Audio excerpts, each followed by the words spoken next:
Turizmi i vjeshtës vjen ende në qytetin e Vlorës. Të shumtë janë turistët, kryesisht nga Franca, të cilët po vizitojnë qytetin bregdetar, por veç siteve turistike dhe arkeologjike, vizitorët shprehen të interesuar të njihen edhe me traditat vendase, siç është përpunimi i vajit të ullirit. Një grup turistësh francez gjatë qëndrimit në Vlorë vizituan një punisht të vajit të ullirit, mundoshin nga afër dhe procesin e prodhimit të vajit bio. Edhe pse jemi në fillimet e vjeljes së ullinjve, ata u shprehen të kënaqur që patën mundësinë të shihnin nga afër punën në fabrik. Vlora mbetet një destinacion i kërkuar tashmë edhe për të parë nga afër edhe traditat tona si një mundësi për eksperienca të veçanta gjatë tureve të turistëve në Vlorë.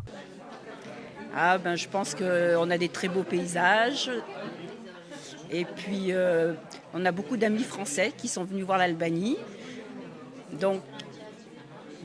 Donc ça nous a donné aussi. Shqipëria është një nga destinacionet më të bukura, peizazhet janë të mrekullueshme edhe pse kemi vetëm një ditë këtu, por ajo që bie në sy është bukuria e natyrës shqiptare. Po ashtu edhe gastronomia shumë e veçantë. Do të rikthehem sërish në qytetin e Vlorës. Kjo eksperiencë në këtë fabrikë ishte në të vërtetë gjë shumë fantastike, shumë e bukur të shohim nga afër se si prodhohet vaji i ullirit. Alors, la visite est très intéressante, très bien.